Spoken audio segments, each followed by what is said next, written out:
Hello, I'm Laura Lee, and this is Destroyed by the Highway Reconstructing a Neighborhood, where I will cover a brief history of the repercussions of United States federal highway construction, how to use records to informationally recreate neighborhoods that were destroyed, and finally touch on current efforts to reconnect and recompense affected communities. Starting with some background of the U.S. interstate highway system. Planning for the system began in the 1930s when people saw a need for better roads and more efficient ways of moving goods and people. After the Second World War, planning accelerated with the increase in cars and movement. Eisenhower played a key role after his experiences in both world wars.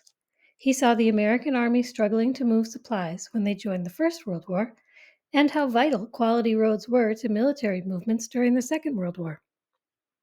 When Eisenhower became president in the 1950s, he increased his advocacy for an interstate system and helped to pass the Federal Aid Highway Act of 1956, popularly known as the National Interstate and Defense Highway Act, which provided significant federal funding for creation of the roads and took much of the monetary burden off of the states. The highways were always planned to go through cities, and they did, cutting directly into residential neighborhoods. This happened throughout the country, though this talk will focus on where I live, Minneapolis, Minnesota, and our next door neighbor city of St. Paul. An estimated 30,000 people were displaced in Minneapolis and St. Paul. This is an image of just one of the highways being constructed through Minneapolis, where you can see a large chunk of residential area has been removed. In terms of compensation, the government was supposed to pay fair price for the house, but valuations ranged wildly, and there was nothing for renters, furnishings, moving costs, or help with relocation. An important thing to look at is which neighborhoods were being destroyed.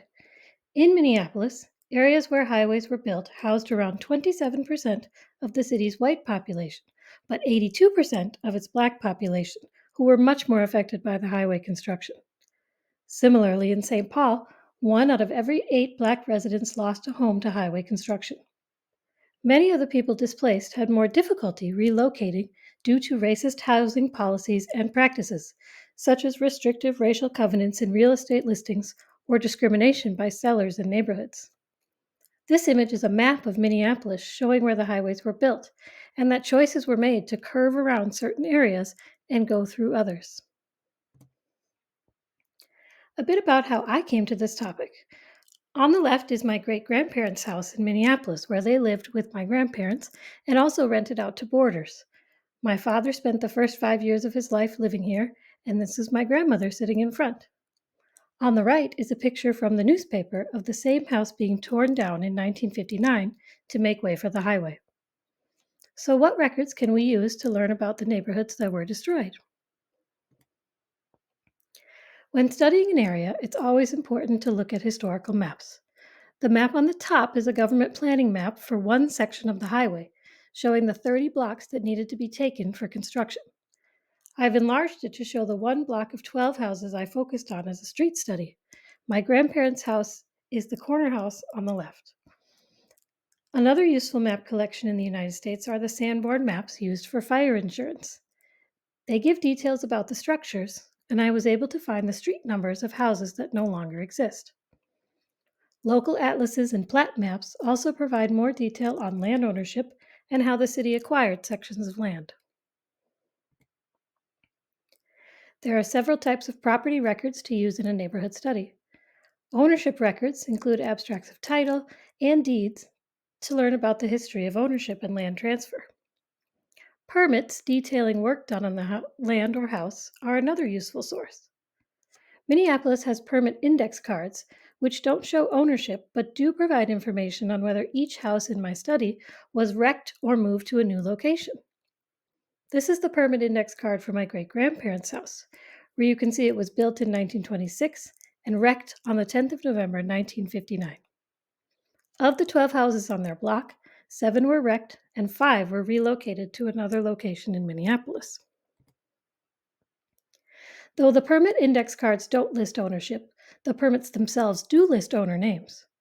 We are lucky in Minneapolis to have online the Historic Permit Dashboard, which you can search by address and see scanned copies of the permits for every address. There aren't many digitized permits for houses that were wrecked, but you can search for houses that were moved by the new address listed on the permit index card. The permits for the original address have been digitized and listed under the new address. City directories are a common source used for place studies, and you can search by name or by address using the keyword search. If I search my great grandparents' address, they come up in the results, but I can also see who lived in the house before them. Often, city directories will have a section where the information is listed by address, which is very useful for a street study. I can look at the 4900 block of Stevens Avenue and go right down the block of addresses and residents' names. Remember, too, that though Ancestry has a large collection of city directories, they also exist elsewhere. My Hennepin County Library has more Minneapolis directory years digitized than Ancestry, and they are available through their digital collections. Which brings me to my next source, digital collections. For my area, the largest digital collections are the Hennepin County Library and the Minnesota Historical Society. But every area will have both small and large digital collections that we shouldn't forget to check for our place studies. You can search digital collections by address, by neighborhood, and by landmarks. For my study, I have been able to find images of residents, aerial views, and street views of the area, which help tell the story of the neighborhood. Of course, the best source for stories of the neighborhood are newspapers. In addition to searching by name, search newspapers by address, especially if you are dealing with a more common last name like Thomas or Sawyer. For just my 12 houses, in addition to the usual wedding and baby announcements, I've been able to find information about vacations, arrests, burglaries, and detailed stories. One resident was hit by a city bus and successfully sued the city. One resident graduated from the Naval Academy with future President Jimmy Carter. Another resident was at Pearl Harbor during the Japanese attack. Future Vice President Hubert Humphrey campaigned next door to my great grandparents while he was running for mayor of Minneapolis, and two residents flew on the first transatlantic jet flight between New York and Paris. Newspapers are an invaluable source for giving human context to our place studies. When looking at newspapers, be sure to also look at advertisements and real estate listings. In my case, those told stories of the destruction of the neighborhood. One ad listed real estate wanted, desperately need Minneapolis homes for displaced freeway families, particularly need 2 and 3 bedroom homes conveniently located. There were ads selling goods from houses to be wrecked, saying State of Minnesota says get out, make room for progress, 2 lovely twin bedroom sets, draperies, many other items. Autos soon will be running where 4941 Stevens now stands. Here's what's left. Come over, make reasonable offer. I was also able to find an advertisement from years before the highway showing one of the houses that was moved and match it to its new location on Google Maps.